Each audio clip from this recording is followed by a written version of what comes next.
I was 3 days from a flight to Portland and 2 days from a contract deadline when the hospital network's security logs decided to corrupt themselves into digital soup. That's what happens when you underfund IT for 5 years straight and then act surprised when ransomware groups start circling. Not my problem, except it was my problem because I'd signed the contract and they were paying me enough to cover rent for 2 months. The work itself wasn't complicated. Rebuild the authentication logs, cross-reference with backup fragments, patch the gaps where I could and document where I couldn't. Tedious stuff. The kind of thing you do with coffee and decent internet, and maybe some background noise that isn't actively hostile to concentration. I'd been bouncing between cafes for 72 hours. Reading first, then down to Red Bluff, back up through Anderson. Anywhere with Wi-Fi and a table.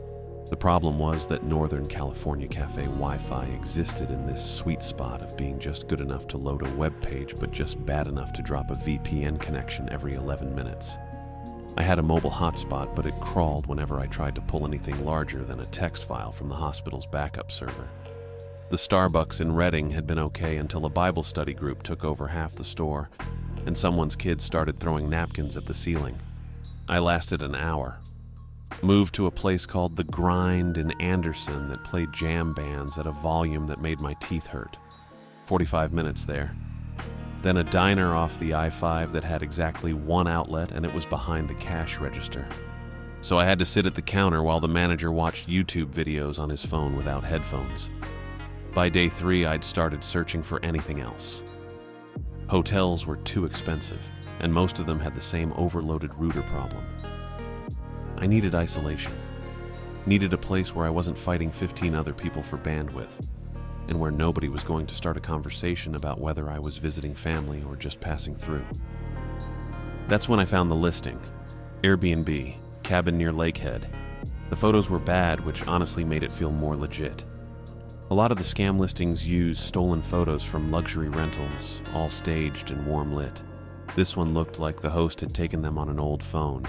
Dim interior shots, a grainy view of trees, the kitchen counter with what might have been a coffee maker or a toaster, hard to tell. But the description promised fiber internet. It specifically said fiber, not cable, not DSL. And it said self-check-in, which meant I wouldn't have to make small talk with a host who wanted to explain the quirks of their property for 20 minutes. The price was $60 a night. That part bugged me a little. $60 for a whole cabin with fiber internet felt low. Lakehead wasn't exactly a tourist hotspot, but it was near Shasta Lake. And even the basic rentals up there usually started at 90 or 100. I figured maybe it was new. Maybe the host was trying to build reviews. Or maybe the photos were bad enough that most people scrolled past. I read through the reviews. Only 3 of them. 2 were short and generic, the kind that said, "Nice place, very quiet," and nothing else. The 3rd one was from 4 months ago and said the Wi-Fi worked great and the host didn't bother them. That was enough for me. I booked it for 2 nights. Instant confirmation. The check-in instructions came through right away. Lockbox by the front door. Code was the last 4 digits of my phone number. Easy. I packed up from the diner, tossed my laptop bag in the rental car, and started driving north. It was maybe an hour to Lakehead if you didn't count the turnoff. The I-5 runs straight and fast through that part of the state, just hills and scrub and the occasional gas station. I'd driven it a dozen times for other contracts. It's the kind of highway where you forget you're moving until you check the odometer. The sun was dropping when I took the exit. Not quite dusk, but getting there, the light going orange and thin. The GPS took me through what passed for downtown Lakehead. A post office, a boat supply store, a market that looked closed. Then it told me to turn onto Dry Creek Road. I turned. The road narrowed. Pavement for the first mile, then the GPS said to take a right onto Forest Service Road 4117. That's when things started feeling a little off. The pavement ended. Gravel started, loose and pale. My phone signal dropped from 2 bars to 1, then to nothing. I glanced at the screen. No service. The GPS was still running off the cached map, but the blue dot showing my location had stopped updating smoothly. It jumped every few seconds. I kept driving. The road curved uphill, winding between pines that were taller and closer than I'd expected. The rental was a Corolla, decent enough on highways, but not really built for this. I could hear branches scraping the side mirrors. The radio had been playing some classic rock station out of Reading. It started cutting out, bursts of static breaking up the guitars, then it was just static, then nothing. I turned it off. The gravel got rougher. I slowed down to maybe 15 miles an hour, watching for potholes. The GPS said I had another mile and a half. The road didn't look like it had seen maintenance in a while. Weeds growing through the center. A couple of deep ruts that I had to angle around. I passed a faded sign that said something about fire danger levels. Couldn't read the rest. The trees started to open up on the right side. I caught a glimpse of water through the trunks, dark and smooth. The lake, probably. Or a cove off the lake. The listing had mentioned lake access, but I hadn't paid much attention to that part. The GPS said I was close. 200 feet, then 100. Then I saw it. The cabin sat above the road on a little rise, tucked between two big pines. There was a gravel driveway that curved up to a flat area where I could park. I pulled in and cut the engine. For a second, I just sat there. The cabin looked way better than the photos. That was the first thing I noticed. The photos had made it look dim and cramped, but this place had a real front porch with railings that looked new. The wood siding was clean, stained a dark reddish brown. Big windows on either side of the door, and they were actual windows, not the small. The light was fading fast, but I could see enough to know this wasn't a $60 a night kind of place. This was more in the range of $150, maybe $200. I grabbed my laptop bag and got out of the car. The air smelled like pine and cold water. It was quiet. Not the kind of quiet you get in a cafe when people stop talking. The kind where there's nothing, no traffic, no voices, just trees and distance. I walked up to the porch. The lockbox was right where the instructions said it'd be, hanging on the doorknob. I punched in the last 4 digits of my phone number and it clicked open. The key was inside. I unlocked the door and stepped in. The place was nicer inside too. Wood floors, a small kitchen off to the left with appliances that didn't look ancient. A couch and a chair facing a window that probably had a good view of the water during the day. A table near the kitchen that would work fine for my setup. I flipped the light switch. The overhead light came on, warm and steady. Everything looked fine. Better than fine. That was the thing, though. It looked too good. I closed the door behind me and took a better look around. The cabin had a stone fireplace on the far wall. Real stone, not the fake panel stuff. Big windows on either side of it showing trees and probably water if the light held a little longer. The couch and chair looked decent. Not new, but not sagging either. The router caught my eye first, honestly. It was sitting on an open shelf next to the fireplace, blinking green and white in a steady pattern. That was a good sign. I'd dealt with enough sketchy rural setups to know that a router out in the open usually meant someone had actually positioned it for coverage, instead of shoving it in a closet and hoping for the best. I dropped my laptop bag on the table and unzipped it. The table was solid wood, big enough to spread out on. I pulled out my laptop, the charging brick, my external drive, the USB hub I'd been dragging around for 3 years, and the notebook where I kept my task lists, physical lists. I know that's weird. Everyone uses apps, but I liked crossing things off with an actual pen. I plugged everything in and opened the laptop. The screen came up with the hospital network's VPN login still active from the diner. I had about 40 authentication logs left to cross-reference. Then I could move on to the backup fragments. After that, patching gaps. Then documentation. The documentation always took longer than I wanted it to. I pulled up the Wi-Fi networks and found the cabin's SSID. It was called Lakeview Guest. No password required, which wasn't great from a security standpoint, but I wasn't going to complain when I had a deadline. I connected and waited for the login portal. Nothing. Just straight to internet. I opened a browser and loaded a random news site. It came up fast, like actually fast. Okay, maybe this place was legit. I ran a speed test. Waited while the little dial spun and the numbers climbed. Download came back at 212 megabits per second. Upload at 94. Ping at 18 milliseconds. That was better than my apartment in San Jose. I sat back and looked at the router again, then at the cabin around me. Someone had put money into this place. Real money. The floors weren't just wood, they were finished and clean. The kitchen appliances were maybe 5 years old, not 20. The windows had good seals. I could feel the warmth holding steady even though it was getting cold outside. $60 a night didn't make sense, but I wasn't going to email the host and ask them to charge me more. That would be stupid. I figured maybe it was a soft launch or they were building up reviews.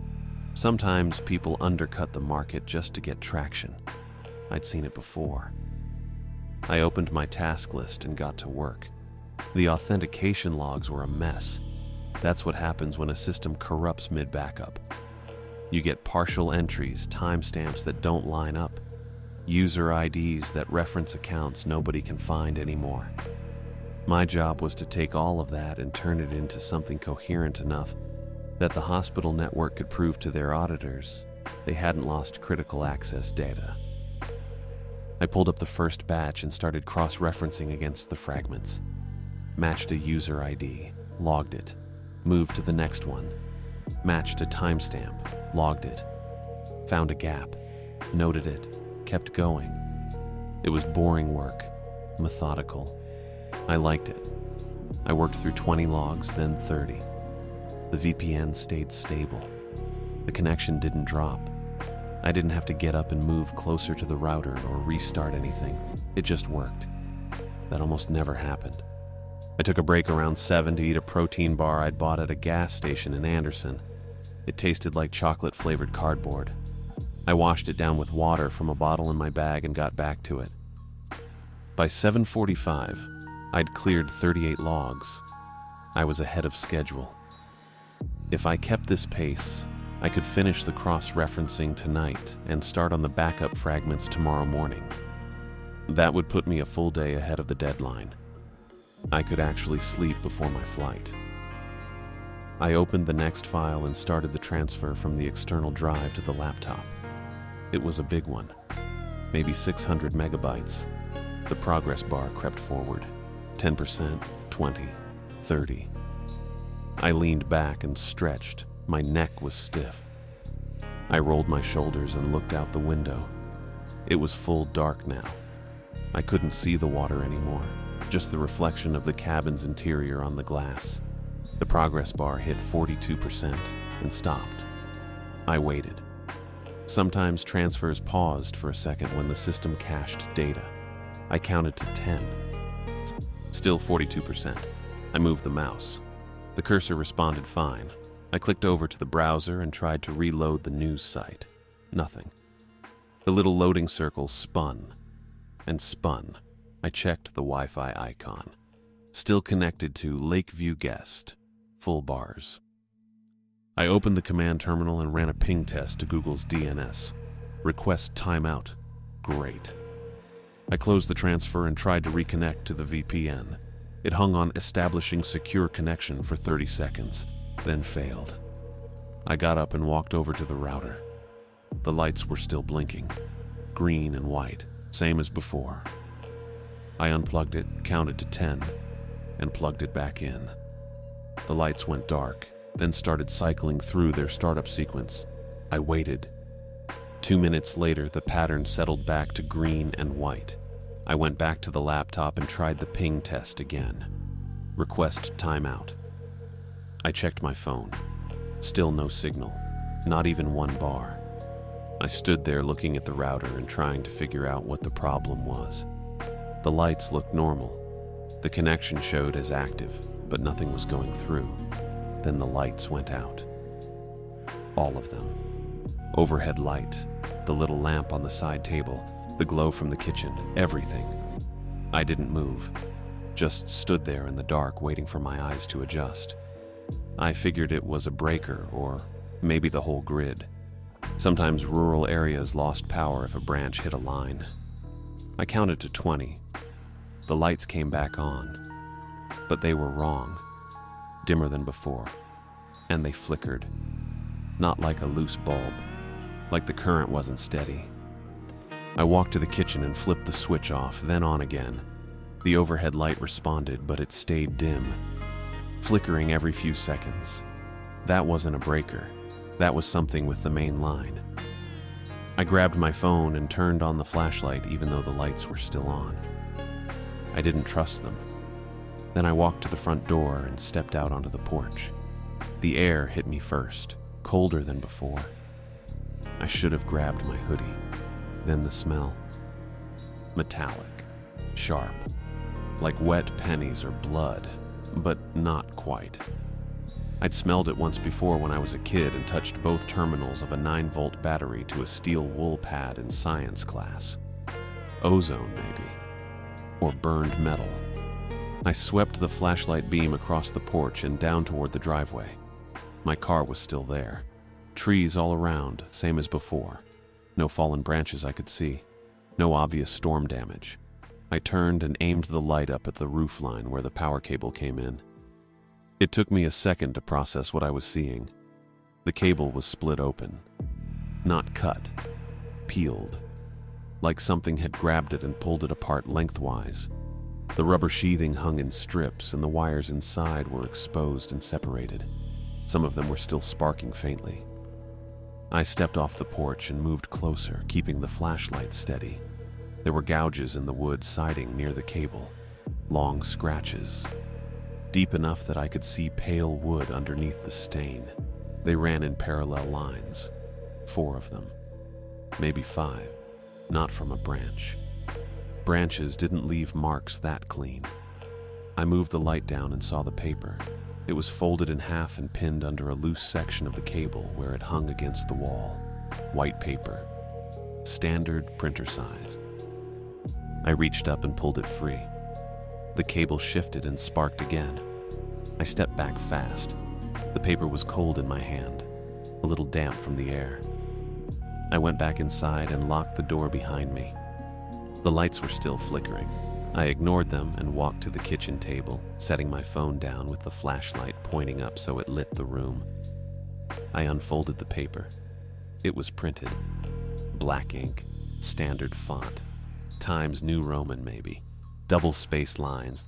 The first line was bold. You were supposed to read this before dark. I stared at it, read it again. Then I kept reading. I read the first line again. You were supposed to read this before dark. Great. Helpful information after the fact. The next paragraph started without a break. Same font, still double-spaced. This cabin was a Forest Service shelter until 1949. Before that, it was a ranger station.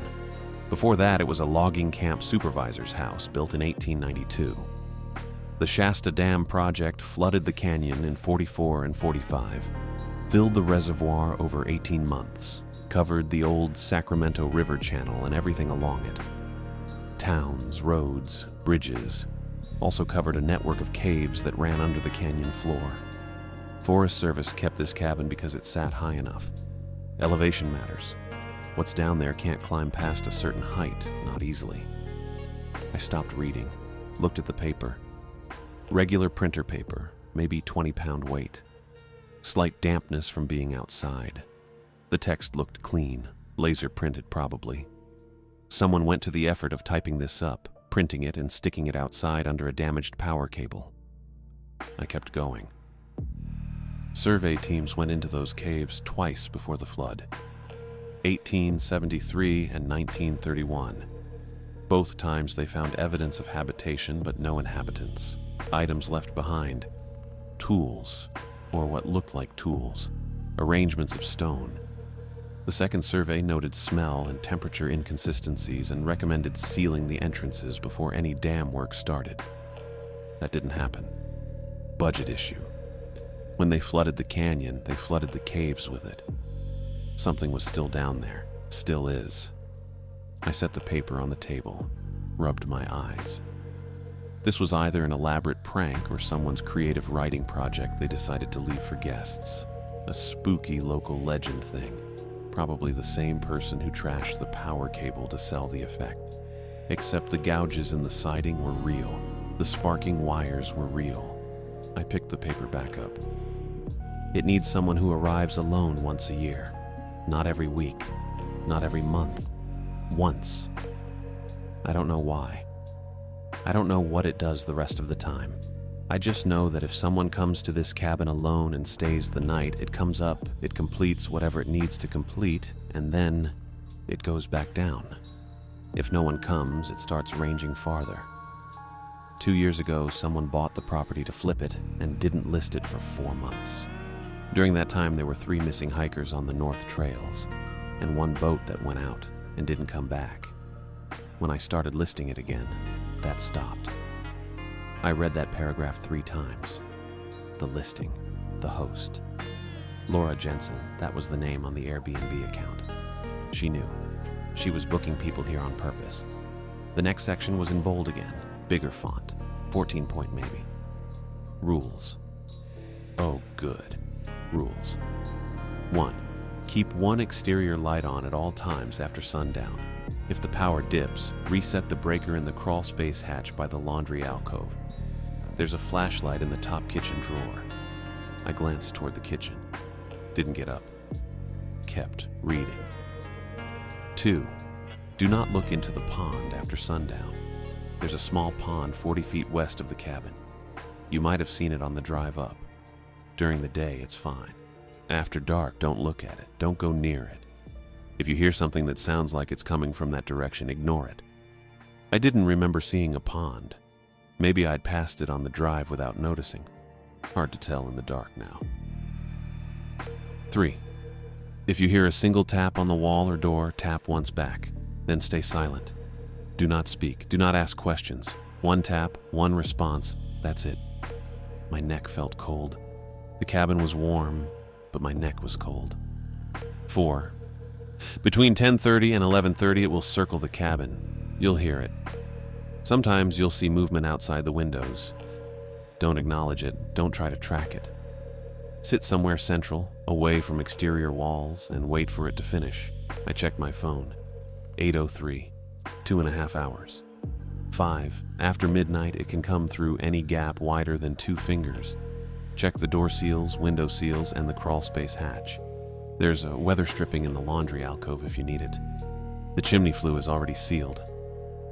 I looked at the door. It was closed. Locked. I'd locked it when I came back inside. The windows looked fine from here, but I hadn't inspected them. 6. Do not try to leave before sunrise. If you go outside, if you get in your car, if you try to drive away, it knows. It will hurry. You won't make it to the main road. The last line was in bold and underlined. Stay inside. Follow the rules. You'll be fine in the morning. No signature. No name. Just those instructions and that promise. I set the paper down again. Looked around the cabin. Same couch, same chair, same fireplace. Router still blinking. My laptop still open on the table, showing the frozen transfer and the dead VPN connection. This was a prank. It had to be. Someone with a weird sense of humor and too much time decided to scare Airbnb guests. They cut the power cable for effect, printed a creepy note, and probably had a camera somewhere filming reactions for YouTube or TikTok or whatever. I'd find it in the morning, file a complaint, get a refund, and Laura Jensen would get booted off the platform. That made sense. That was logical. But the gouges didn't look like tool marks. They looked organic, irregular, and the way the cable was peeled, not cut. Like something grabbed it with enough strength to split rubber sheathing lengthwise. I folded the paper and stuck it in my pocket, grabbed my phone. The flashlight was still on, beam pointing at the ceiling.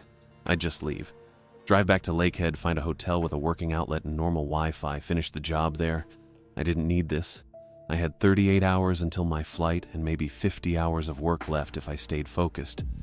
I didn't have time for elaborate pranks. I walked to the door, unlocked it, stepped outside. The porch was still cold. The metallic smell was still there, fainter now, but present. I swept the flashlight across the driveway. My car sat where I'd left it, driver's side facing the cabin, trunk toward the trees. I walked down the porch steps and across the gravel. Pulled the driver's door handle. It opened fine. I leaned in, grabbed the hood release and pulled. The hood popped with the usual click. I walked around to the front, lifted the hood and propped it open with the rod. Then I pointed my flashlight into the engine compartment. The battery was still there. That was good. But the cables weren't connected anymore. Both terminals, positive and negative, had been disconnected. The red cable was pulled off and twisted around the air intake tube. The black cable was looped through the gap between the engine block and the frame rail, wrapped twice and tucked under itself. Not cut, not damaged, just removed and relocated. Carefully, deliberately. I stood there staring at it for probably 20 seconds. This wasn't random. You didn't accidentally pull battery cables off. You needed a wrench, usually a 10mm, and you needed to loosen the clamp bolts. These cables didn't look loose. They looked gripped, twisted, and threaded through engine components like someone took their time. I reached down and tried to unwrap the black cable from the frame rail. It was tight, really tight. The rubber coating was compressed where it looped through, and when I pulled, it didn't budge. I'd need tools. Pliers at least, maybe a wrench to give me leverage. I didn't have tools. I had a laptop bag and a rental agreement that specifically said don't mess with the engine. I tried the key fob, pointed it at the car, pressed the lock button. Nothing. Pressed, unlock. Nothing. The little red light on the fob blinked when I pressed the button so it wasn't dead. Battery in the fob was fine, but the car wasn't responding. I tried it 3 more times. Lock, unlock, trunk release. The fob blinked red every time I pressed a button, sending the signal, but the car did nothing. No lights, no click from the locks, no sound at all. I leaned into the cabin and tried starting it anyway. Turned the key in the ignition. Nothing, not even a click. Completely dead. Which made sense. No battery connection, no power. But the fob should still communicate with the receiver module. That ran on residual charge usually, or a separate circuit. The fact that it wasn't responding at all meant something else was wrong. I closed the door and walked around the car slowly, checking the exterior. No scratches, no dents, no broken glass. The tires looked fine, nothing obviously damaged or tampered with. Whoever did this knew exactly what they were doing. Pop the hood from inside, disconnect the cables, thread them through components so they couldn't be quickly reattached, close the hood. No visible damage. No alarms triggered, just a car that looked fine but wouldn't start. I lowered the hood and let it drop. It latched with a solid thunk. Then I stood there in the gravel with my phone's flashlight pointing at the ground, listening. Trees, wind moving through branches, water somewhere distant, maybe the lake, maybe that pond the note mentioned. No voices, no footsteps, no engine sounds from the road. I was 40 minutes from Lakehead on a fire road that barely qualified as drivable. No cell signal, no working car, no way to call for help or walk out before morning. The note had said, "Don't try to leave. It'll hurry. You won't make it to the main road." I looked back at the cabin, lights still flickering inside, dim and unstable. The damaged power cable still hanging from the roofline, stripped and sparking. I thought about the rules again. The specific rules. Keep a light on. Reset the breaker if needed. Don't look at the pond. Tap once if you hear a tap. It circles from 10:30 to 11:30. After midnight, it can fit through any gap wider than 2 fingers. Someone wrote those rules because they worked. Because they'd been tested.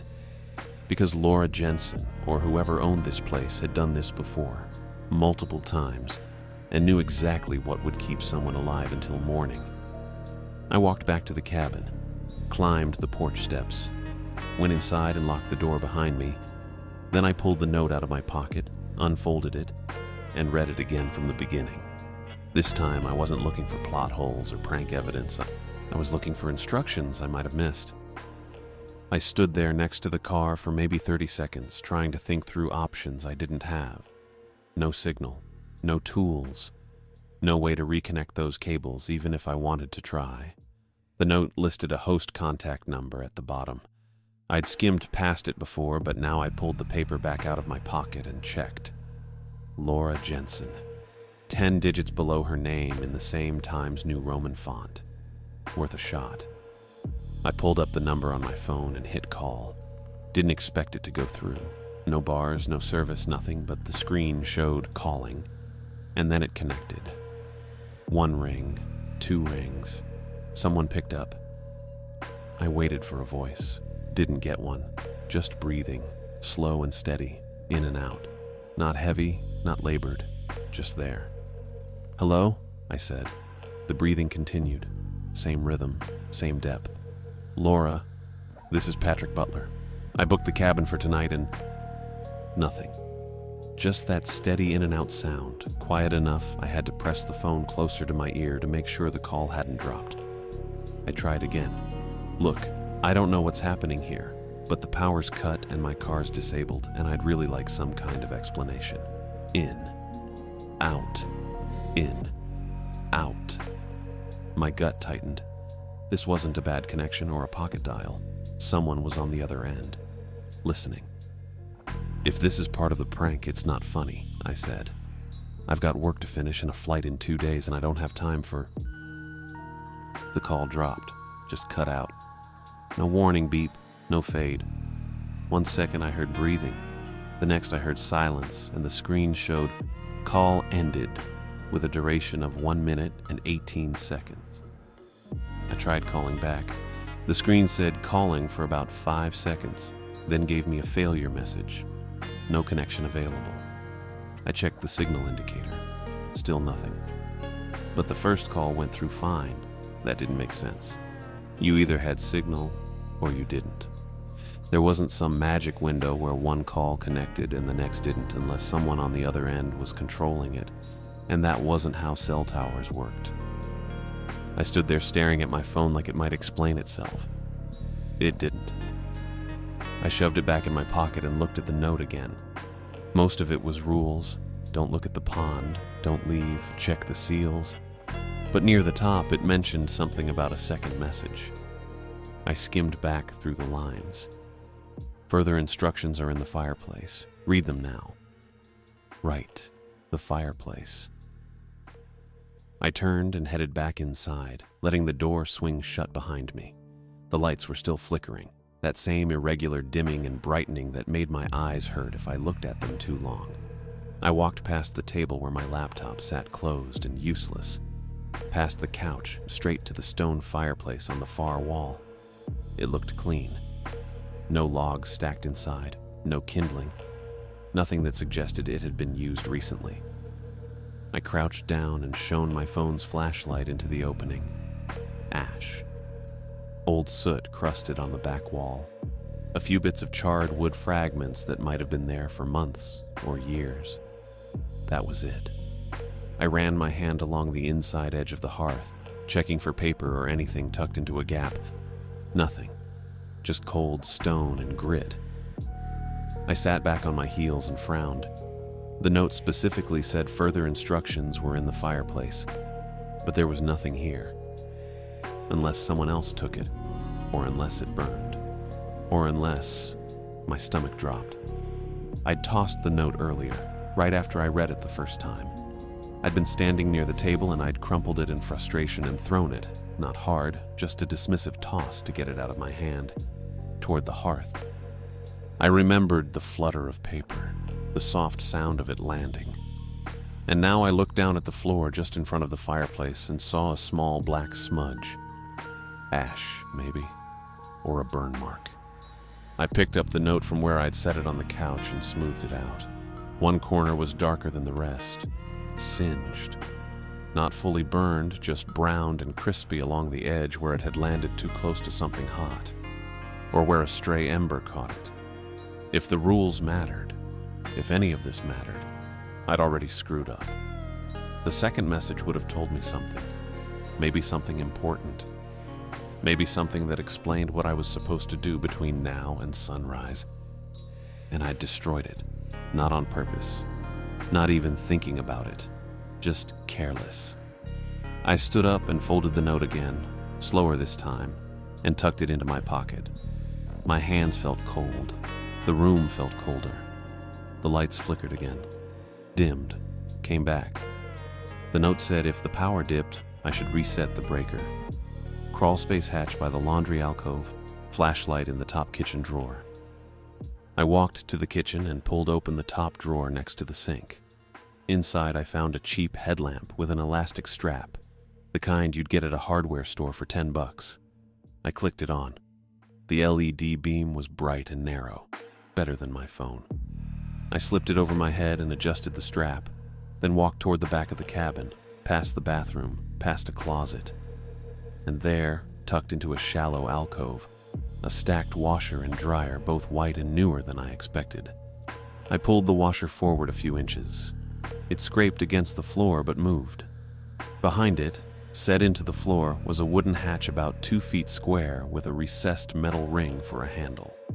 I grabbed the ring and pulled. The hatch lifted with a creak, swinging up on old hinges. A smell hit me immediately. Rot. Damp earth. Something sour and organic. The way a basement smells when the sump pump fails and water sits too long. I leaned over the opening and shone the headlamp down. A wooden ladder descended into darkness. The walls were bare earth and stone. The air looked thick. I didn't want to go down there. But the lights were still flickering and the rules said to reset the breaker, and I didn't have a lot of options. I turned around, set my feet on the ladder, and started climbing down. Each rung felt solid enough, but the wood was old and damp, and I didn't trust it. I kept my weight centered and moved slow. The smell got worse the farther I went. Rot and wet dirt and something else. Something metallic, the way the air smelled outside near the power cable. I reached the bottom. The crawl space was maybe 5 feet tall, just enough to crouch but not stand. The floor was packed dirt. The headlamp beam swept across support beams. Old pipes. A section of ductwork that looked like it hadn't been touched in decades. And there, on the far wall, a gray metal breaker box. I moved toward it, hunched over, one hand on a beam for balance. The dirt under my feet was soft, damp. I didn't want to think about what made it that way. Next to the breaker box, sitting on a wooden shelf, was a marine radio, the kind boaters use. Boxy and black with a coiled handset and a small LED screen on the front. A yellow sticky note was stuck to the top of the radio. I leaned closer to read it. Channel 16 only. That was it. No explanation, just those 3 words in blue ink, handwritten. I looked at the radio. The screen was dark, no power indicator, no lights. I reached for the breaker box, planning to flip whatever had tripped when the radio clicked. Not loud, just a soft mechanical click, the sound of a relay engaging. The screen lit up, green backlight. The display showed CH16 in blocky digital numbers. I hadn't touched it. Static hissed from the speaker, low and steady. Then a voice cut through, male, calm, official sounding. Shasta County Unit 7 to occupied structure. Do you copy? I stared at the radio. My hand was still hovering near the breaker box. The voice continued. Welfare check was triggered by your booking. GPS signal dropped about a quarter mile out, but I can see your light from here. Walking up now. A pause. More static. This is Deputy Zachary Peters. If you can hear this, stay inside. I'll be at your door in 2 minutes. I didn't move, didn't breathe. The porch light, the one I'd seen flickering earlier, was still on. Barely. Dim and unstable, but visible. If someone was actually walking up to the cabin, they'd see it. And then, as if the thought triggered it, I heard a soft pop from above. The kind of sound a light bulb makes when the filament blows. The porch light was out. the crawl space went quiet. Not peaceful quiet. Not the kind where you relax and realize you'd been holding tension. This was the opposite. The kind of quiet where every sound you make feels too loud and you start noticing your own breathing. I could hear myself. Every inhale, every exhale. The headlamp battery had a faint electrical hum I'd never noticed before. Above me, the cabin floor creaked under its own weight, just settling. But in the silence, it sounded deliberate. The marine radio sat on the shelf with its green backlit screen still showing channel 16. The static had cut out completely after the deputy's last transmission. No hiss, no ambient noise. Just the screen glowing and nothing coming through. I lowered my hand from the breaker box. My palm was sweating. Something heavy shifted outside. Not footsteps. Heavier than that. More like weight being redistributed. The way a deer sounds when it stands up from lying down, or the way a tarp full of wet leaves settles when you drag it across grass. A soft compression of earth and a low scrape. It came from the direction of the pond. 40 feet west of the cabin, the note had said. Don't look into it after sundown. Don't go near it. Don't acknowledge sounds from that direction. I stood completely still. The porch light was out. I'd heard the bulb pop a minute ago, maybe less. Whoever was walking up, Deputy Peters allegedly, would see a dark cabin now. No light to guide him in. That felt wrong. Everything felt wrong. A single tap hit the front window. Not a knock. A tap. Controlled. Measured. Like someone testing the glass with one knuckle. I froze. The note had been clear. Rule 3. If you hear a single tap on wall or door, tap once back, then stay silent. Don't speak. Don't ask questions. The tap had hit the window, not the wall or door. Did that count? Was the rule flexible or exact? I didn't know. I'd burned the second set of instructions. The tap came again. Same window, same single, careful strike. I reached out and tapped the nearest support beam once with my knuckles. The sound was dull, absorbed by old wood and dirt, but it was a tap. One tap back. I held my breath. Above me, the porch boards creaked. Not the settling kind, the walking kind. Slow, deliberate weight moving across old wood. One step, then another, moving away from the front window toward the side of the cabin. It had heard me. It accepted the response. It was moving on. I exhaled slow and quiet, still listening. The tapping started again. Different window this time. The one on the east side of the cabin, near the table where I'd been working. Same single tap. Same measured rhythm. I tapped the beam once. The porch boards creaked again, moving farther. Around the corner now, toward the back of the cabin where the laundry alcove sat above me and the bathroom window faced the trees. Another tap. Back window. I tapped once on the beam. The footsteps circled. Steady, methodical. Not fast, not slow. Just consistent. Tap. Front window, opposite side now. I tapped back. Tap. Side window again, different spot. I tapped. It was mapping me.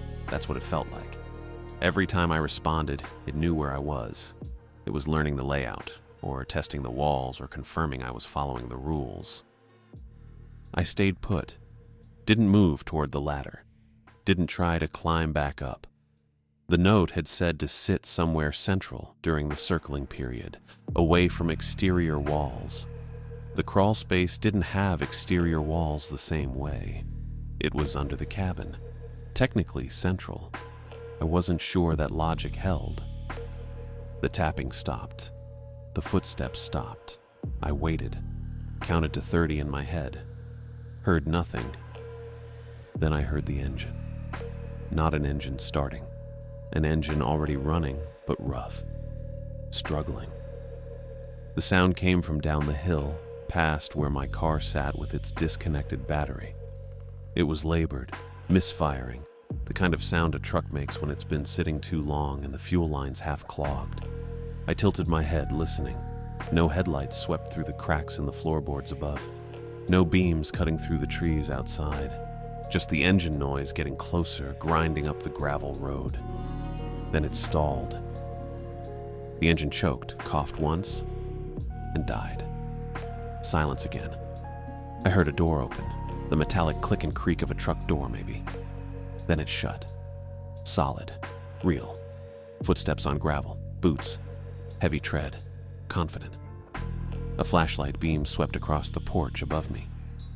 I saw the light through the floorboard gaps, moving left to right, steady and purposeful. Patrick Butler? The voice was clear. Male. Calm. Official sounding. The same voice from the Marine radio. Deputy Zachary Peters. Shasta County Sheriff's Office. I'm here for a welfare check. Your host flagged some concerns about the property. I didn't move, didn't respond. The boots crossed the porch toward the front door. I heard them clearly now, each step deliberate. I saw your car down the driveway. I know you're in there. Just want to make sure you're all right. His tone was steady, not aggressive, not suspicious, just doing his job. I almost moved toward the ladder, almost climbed up to unlock the door and let him in. But I stopped. The note had said not to leave before sunrise. It hadn't said anything about letting someone else in. And the radio had transmitted his voice before he arrived. That didn't make sense. Radios don't predict the future. I stayed where I was. Mr. Butler, I'm going to need you to open the door. Still calm, still professional. I shifted slightly, trying to get a better angle to see up through the floorboards. The laundry alcove hatch was open above me. If I climbed the ladder, I'd come up right next to the washer, and from there I could see the front door through the hallway. But I didn't climb. Instead, I moved carefully toward the far corner of the crawl space where a narrow gap in the foundation stones let in outside air. I crouched low and peered through. The angle was bad.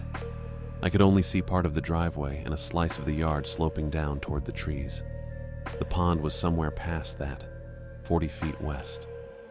I pressed my face closer to the gap, trying to see more. The pond was visible through the trees, just barely. A dark oval of water reflecting nothing. It had turned mirror dark, completely smooth. No ripples, no wind disturbing the surface. And beneath the surface, something pale drifted upward. A face. Eyes open. I jerked back from the gap, my breath catching. Don't look into the pond after sundown. Rule 2. I'd looked. I backed toward the ladder, pulse hammering in my ears. Above me, the boots moved again, closer to the front window now, the big one that faced the driveway. I climbed the ladder fast, hands gripping the damp wood, headlamp bouncing light across the crawl space walls. I came up through the hatch into the laundry alcove and stood breathing hard. The cabin lights were still flickering, dim and unstable. I moved through the hallway toward the living room, staying low, and approached the front window from the side. The blinds were closed, but not fully. There was a crack between two slats where I could see out without being obvious. I leaned in and looked. The deputy stood close to the glass, maybe 2 feet away. His face was lit by the flashlight he held at chest height, pointed slightly upward. He was looking right at the window, right at me. His expression twisted. Not a grimace, not anger. A smile, but wrong at the edges. Too wide. The corners of his mouth pulled back farther than they should, stretching his face into something that didn't fit right. His mouth opened, too wide, way too wide. And then he tapped once on the window with his knuckle, the same measured, careful tap I'd heard before. Exact same rhythm. I stepped back from the blinds. The Marine radio hissed from the crawl space below. Static first, then the voice. Zachary Peters' voice. Same calm, official tone. Mr. Butler, I'm going to need you to let me in. It was coming from inside the house, from the radio in the crawl space. but the deputy was still standing outside the window. I backed away fast, crossed the living room, and threw the deadbolt on the front door. The metal scraped loud and solid into place. Then I stood there, hands shaking, staring at the locked door. The tapping started again, window to window, slow and deliberate, mapping, testing, waiting. I walked away from the window, didn't look back. The deputy, the thing wearing his voice, was still out there tapping on glass while the radio transmitted the exact same words from the crawl space below. My laptop sat on the table, screen dark. VPN connection long dead. 38 logs cross-referenced, 50 hours of work left. Flight in 38 hours. Contract deadline that had cost me the referral network I'd spent 4 years building. None of that mattered anymore. I closed the laptop and left it there. I walked to the bedroom, small, clean, queen bed I hadn't touched. My duffel sat on the floor by the closet. I unzipped the side pocket and pulled out my toolbox. Not a real toolbox. A zippered nylon case about the size of a hardback book. Inside, precision screwdrivers for opening laptops, needle nose pliers, a small flashlight I didn't need anymore, wire strippers, electrical tape, and one roll of silver duct tape I'd grabbed at a hardware store in San Jose 6 months ago when a client's server rack had a loose cable bundle. I pulled out the duct tape. The cabin lights flickered, dimmed, came back. I walked to the first window, the one by the table facing east toward the driveway and my dead car. The blinds were already down. I lifted the edge and checked the seam where the window frame met the sill. It looked tight. Probably was tight when the place was built or renovated, but the note said anything wider than 2 fingers. I tore off a strip of tape about 8 inches long and pressed it along the bottom seam, smoothing it down hard with my thumb. The adhesive stuck to painted wood and the metal frame edge. I added another strip overlapping the first. Then I moved to the sides, vertical strips covering the gaps between the window frame and the wall. Top seam last. The tapping had stopped. I froze, listening. Nothing. I checked my phone. 10:14. 16 minutes until 10:30, until it started circling. I moved to the next window, front of the cabin, opposite side from where the deputy had stood. I pulled the blinds aside and looked out before sealing it. Couldn't see much. My headlamp beam reflected back off the glass. Beyond that, just trees and darkness. I taped the seams, bottom, sides, top, pulled each strip tight. The bathroom had one small window above the toilet, frosted glass. I stood on the toilet lid and taped it shut. The bedroom had 2 windows. I sealed both. The kitchen had one over the sink. I taped it. I walked back to the living room and checked the front door. It was solid wood, no mail slot, no doggy door. The gap at the bottom was maybe half an inch. I tore off a long strip of tape and pressed it along the threshold, sealing the space between the door and the floor. I added a second strip. Then I checked the sides and top of the door frame. The weather stripping looked good, but I taped over it anyway. My phone read 10:26, 4 minutes. I walked to the laundry alcove. The hatch to the crawl space was still open. I should have closed it earlier, but I'd been too focused on the windows. I crouched down and looked into the darkness below. The marine radio was still down there, screen glowing green, showing channel 16. I grabbed the hatch and swung it shut. It seated into the frame with a solid thunk. The hatch was thick wood, maybe 2 inches, and it fit tight. I pushed the washer back over it. Not a perfect seal, but better than leaving it open. 10:29.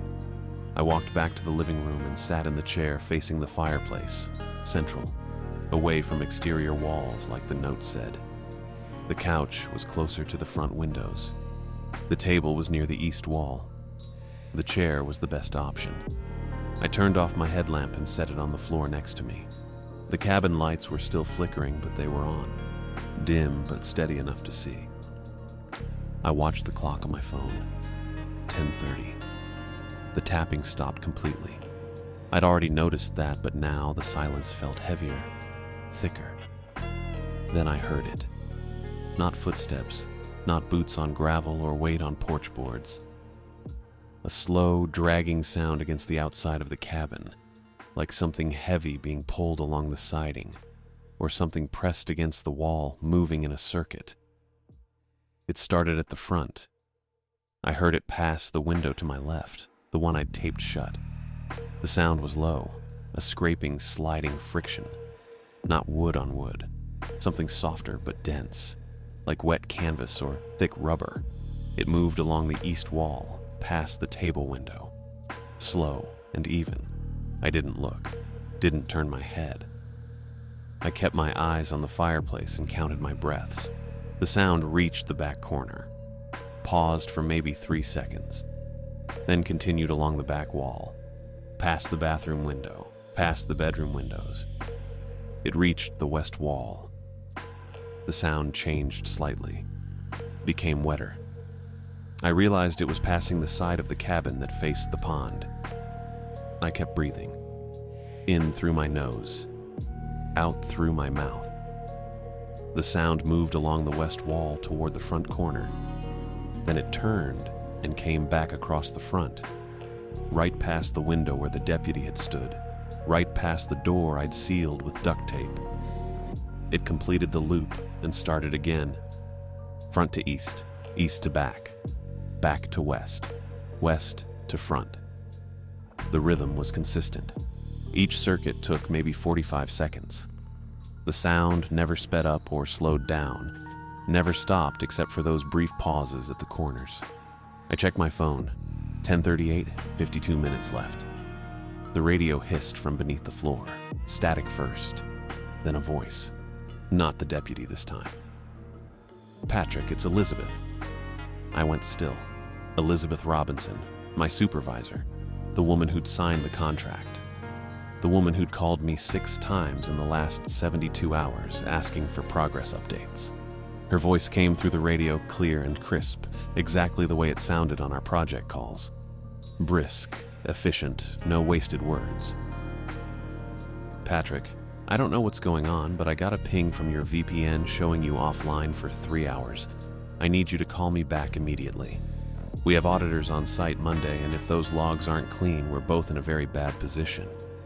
The dragging sound continued its circuit outside. It didn't pause or react to the voice. "I'm driving up there now," Elizabeth's voice said through the radio. "I have your location from the VPN logs. I'll be there in 20 minutes. When I get there, I need you to open the door so we can talk through this face to face. This is not optional." I stared at the fireplace. Didn't move. The thing outside completed another loop. Front to east to back to west to front. "Patrick, I'm serious," Elizabeth said. "Open the door when I knock. We'll figure this out, but I need you to cooperate." The transmission cut off. I sat there counting circuits. The sound passed the front window, the east wall, the back, the west, the front again. It had heard Elizabeth through the radio. It had heard Zachary Peters the same way. Any voice it hears through a device. That's what I thought. That's what made sense. The radio transmitted voices, and the thing outside learned them, borrowed them, used them to get people to open doors or step outside or break the rules. I wasn't going to engage, wasn't going to respond, wasn't going to open anything. I checked my phone. 10:51. 39 minutes left. The dragging sound continued. Loop after loop after loop. It didn't stop, didn't change, just kept circling. 11:03, 11:17, 11:24. My neck ached from holding my head still. My shoulders were tight. I wanted to stand up and stretch, but the note said sit somewhere central, away from exterior walls. It didn't say I could move around during the circling period, so I stayed in the chair. 11:28, 1 minute left. The dragging sound passed the front window one more time, moved along the east wall, reached the back corner, stopped. Complete silence. I counted to 60 in my head. Didn't hear anything. 11:29. I stood up, grabbed my headlamp, walked to the laundry alcove and pushed the washer aside and opened the hatch. Climbed down the ladder fast, boots hitting the dirt floor hard. The breaker box was right there on the far wall. I grabbed the main breaker handle and flipped it down. Everything went dark. The marine radio screen went black. I counted to 3. Flipped the breaker back up. The lights surged bright. Not flickering anymore. Steady and strong and warm. I heard a loud crack from outside. The porch floodlight coming on. The bulb that had blown earlier somehow working again, or maybe a different bulb, or maybe the thing just reset everything when the breaker cycled. I climbed the ladder fast and came up into the laundry alcove and ran to the front window. I pulled the blinds aside and looked out. The porch floodlight was on. Bright white light washing across the porch and the driveway and the gravel and the first row of trees. Something moved at the edge of the light. It was pressed against the front window on the outside, the glass between us. Not the deputy, not anymore. It was pale. Skin or something that looked like skin, but wrong. Too smooth, too wet. Its face was pressed flat against the glass. Eyes open, mouth open, stretched wide. The same face I'd seen rising beneath the pond. It smiled.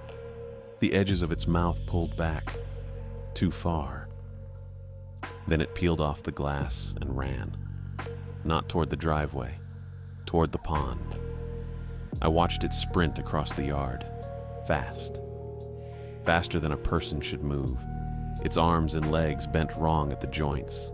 It reached the edge of the pond and the water rose. Not a wave, not a ripple. The entire surface lifted into a smooth vertical wall, 10 feet high, 15, perfectly flat and still. The thing stopped at the water's edge. The walls stayed up.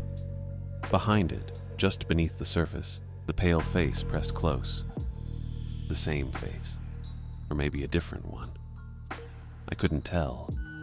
I grabbed my headlamp off the chair where I'd left it, put it on, clicked it to the brightest setting, white LED, not red.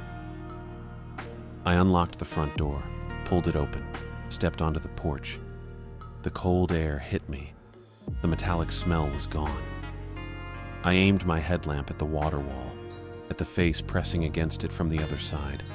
Then I raised my fist and slammed it once against the doorframe. Hard, loud, deliberate. One knock, clean and controlled. The same rhythm the thing had used on the windows. A weaponized version of the tapping rule. The water wall shuddered. Ripples broke across the surface from top to bottom. The face behind it jerked back. Then the wall collapsed. The water fell straight down and hit the pond with a sound like a thunderclap. Spray went everywhere. The surface churned and bubbled for 3 seconds. Then it went smooth, completely still, mirror dark again. The yard was silent. The thing that had been running toward the pond was gone. I stood on the porch breathing hard, headlamp beam pointed at the water. Nothing moved. I waited 30 seconds, a minute, 2 minutes. Still nothing. I walked back inside, locked the door, checked every window, checked the hatch, checked the door seals. The cabin light stayed bright and steady, no flickering. I walked to the laundry alcove and climbed down into the crawl space one more time. The marine radio sat on the shelf. Screen dark, no green backlight, no static. I pressed the power button. Nothing happened. Dead. Completely offline. I climbed back up and closed the hatch and pushed the washer over it. Then I turned on every light in the cabin. Overhead lights, lamps. The porch floodlight was already on. I left it. I pulled the chair to the center of the living room and sat down facing the front windows. I didn't open my laptop, didn't check my work, didn't think about the deadline or the flight or the contract. I just sat there watching the windows and waiting for sunrise. My phone said 11:41, 6 hours and 19 minutes until dawn. I didn't sleep. The sun came up at 6:17. I watched the sky go from black to deep blue to pale orange through the front windows. I waited until full daylight. until I could see the driveway clearly and the trees and the pond. Then I unlocked the door and stepped outside. The porch floodlight was still on, but faint now in the morning light. The severed power cable still hung in strips from the roofline, wires exposed. I walked down the steps and across the gravel to my car. The hood was still latched. I popped it and looked inside. The battery cables were still disconnected. Red cable twisted around the air intake. Black cable looped through the frame rail. I tried pulling the black cable free. It didn't budge. I closed the hood and walked around the car. Checked the doors. Checked the trunk. Everything looked the same as last night. Then I looked past my car down the driveway. There was another vehicle parked about 30 feet down the hill, blocked from view last night by the angle and the darkness.